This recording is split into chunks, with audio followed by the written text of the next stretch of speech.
नमस्कार, ये आकाशवाणी है। अभी आप मनोज कुमार शर्मा से समाचार सुनेंगे।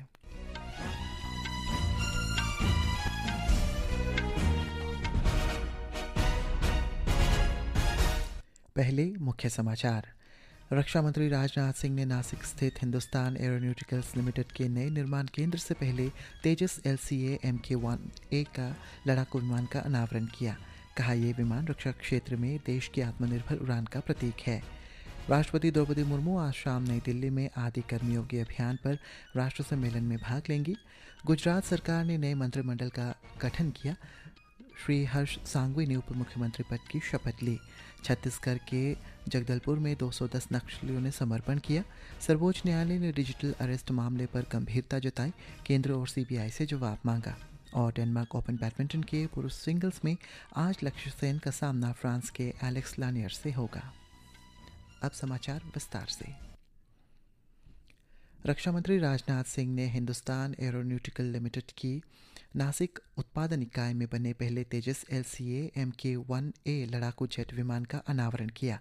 इस अवसर पर रक्षा मंत्री ने HTT-40 प्रशिक्षु विमान बनाने वाली इकाई का भी शुभारंभ किया है। श्री सिंह ने नासिक डिवीजन में निर्मित सुखोई 30 LCA और HTT-40 विमानों की सराहना की और कहा है कि इनकी उड़ान रक्षा क्षेत्र में आत्मनिर्भरता की उड़ान है। आज light combat aircraft mark 1A तेजस की थर्ड प्रोडक्शन लाइन का उद्घाटन हो रहा है।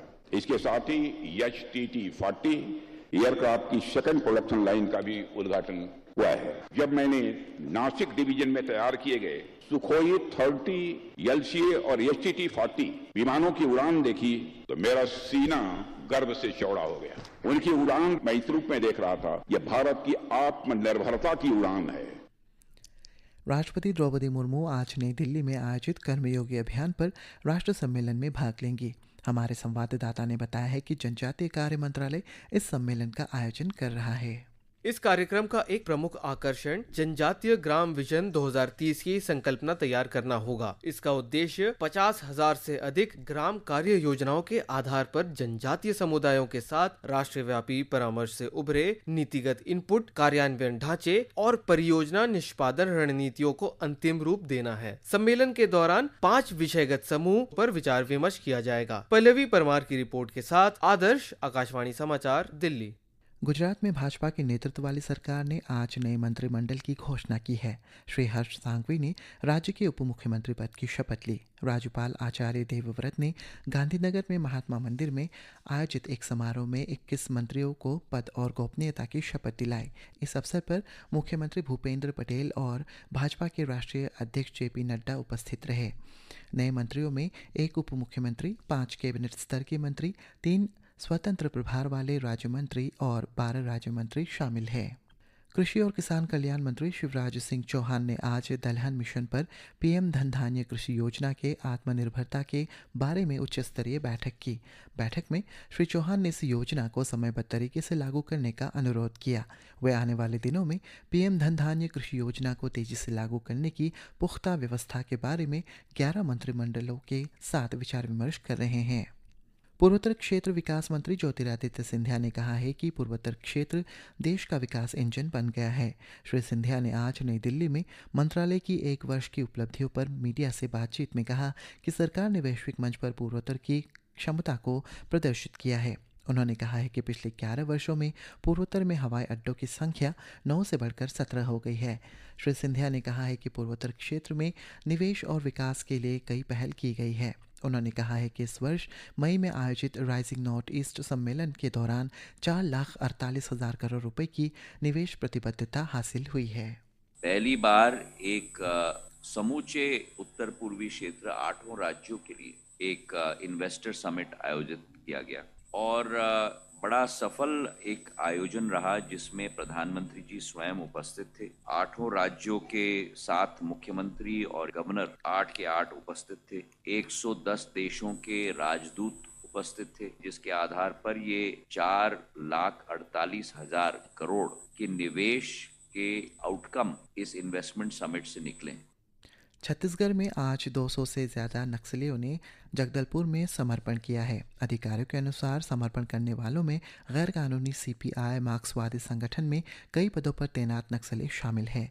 हमारे संवाददाता ने बताया है कि इन लोगों ने 153 हथियार भी सौंपे हैं, जिनमें 19 AK-47 राइफल और 17 SRL राइफल शामिल है।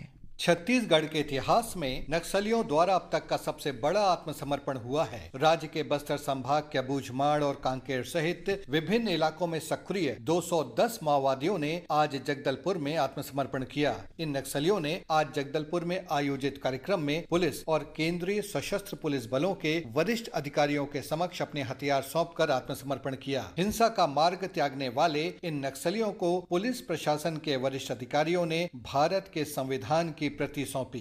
विकल्प शुक्ला, आकाशवाणी समाचार, रायपुर। सर्वोच्च न्यायालय ने डिजिटल अरेस्ट मामले को गंभीरता से लेते हुए केंद्र और केंद्रीय अन्वेषण ब्यूरो CBI से जवाब मांगा है। सर्वोच्च न्यायालय ने ऐसे मामलों का स्वतः संज्ञान लिया है जिनमें धोखेबाज कानून प्रवर्तन एजेंसियों या न्यायिक अधिकारों का रूप धारण करके नागरिकों, विशेषकर वरिष्ठ नागरिकों को ठगी का शिकार बनाते हैं। ये कार्रवाई हरियाणा के अंबाला की 73 वर्षीय महिला की शिकायत पर की गई है। महिला ने कहा है कि धोखेबाजों ने सर्वोच्च न्यायालय के जिला आदेशों का इस्तेमाल कर उसे तथाकथित डिजिटल अरेस्ट में फंसाया और 1 करोड़ रुपए से अधिक की उगाही की। बिहार विधानसभा चुनाव के पहले चरण के लिए नामांकन दाखिल करने की प्रक्रिया आज समाप्त हो जाएगी। प्रमुख उम्मीदवारों में भारतीय जनता पार्टी के वरिष्ठ नेता और स्वास्थ्य मंत्री मंगल पांडे ने सीवान विधानसभा क्षेत्र से पर्चा भरा है। लोक गायक मैथिली ठाकुर दरभंगा जिले से अलीनगर चुनाव क्षेत्र से भारतीय जनता पार्टी की ओर से नामांकन भरेंगी। राज्य के खाद्य और उपभोक्ता संरक्षण मंत्री लेशी सिंह पूर्णिया जिले के धमदाहा निर्वाचन क्षेत्र से जनता दल यूनाइटेड के उम्मीदवार के रूप में पर्चा दाखिल करेंगे। एनडीए ने सीटों के बंटवारे को अंतिम रूप देने के बाद राज्य विधानसभा की सभी 243 सीटों के लिए उम्मीदवार घोषित कर दिए हैं। डेनमार्क ओपन बैडमिंटन टूर्नामेंट के पुरुष सिंगल्स क्वार्टर फाइनल में आज भारत के लक्ष्य सेन का मुकाबला फ्रांस के एलेक्स लानियर से होगा।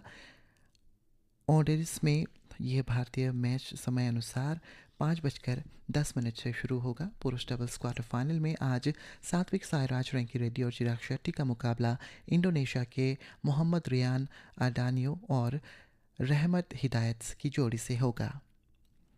जीएसटी बचत उत्सव का लाभ समाज के सभी वर्गों को मिल रहा है। ये उत्सव पिछले महीने की 22 तारीख से शुरू हुआ। इस कड़ी में आज एक नज़र असम की अर्थव्यवस्था पर जीएसटी सुधारों के प्रभाव पर एक रिपोर्ट। नए जीएसटी सुधार ने असम के बुनकरों, किसानों और छोटे व्यवसायों को बड़ी राहत प्रदान की है। नए कर ढांचे के तहत राज्य के पारंपरिक और क्षेत्रीय सामानों पर जीएसटी कम कर दिया गया है। इन सुधारों से चाय पर 5% जीएसटी लगने से आसाम की चाय उद्योग को लाभ मिला है। इससे चाय के दाम घटने के साथ ही असम की चाय देश विदेश के बाजारों में और अधिक प्रतिस्पर्धी बनेगी। इसके साथ ही पारंपरिक महत्व के उत्पाद जैसे मूंगा सिल्क और गामोसा पर जीएसटी 12% से घटाकर 5% कर दिया गया है। इससे बुनकरों को राहत मिली है। वे अब अपने उत्पाद बेहतर दाम पर बेच पा रहे हैं और उनकी आय में भी वृद्धि हुई है। पर्यटन क्षेत्र को भी इस सुधार से फायदा हुआ है। अब 7,500 रुपए तक प्रति रात के होटल कमरों पर केवल 5% जीएसटी लग रहा है, जिससे असम पर्यटन के लिए और अधिक किफायती गंतव्य बन गया है। जीएसटी में इस कटौती से बिक्री को बढ़ावा मिलेगा और त्योहारों के दौरान और आने वाले समय में अर्थव्यवस्था को भी मजबूती मिलेगी। शिवांग मिश्रा के साथ सौम्या शरण, आकाशवाणी समाचार, दिल्ली। प्रधानमंत्री नरेंद्र मोदी ने कहा है कि भारत की नीतियाँ केवल विरासत का प्रतीक नहीं बल्कि प्रगति के राजमार्ग है।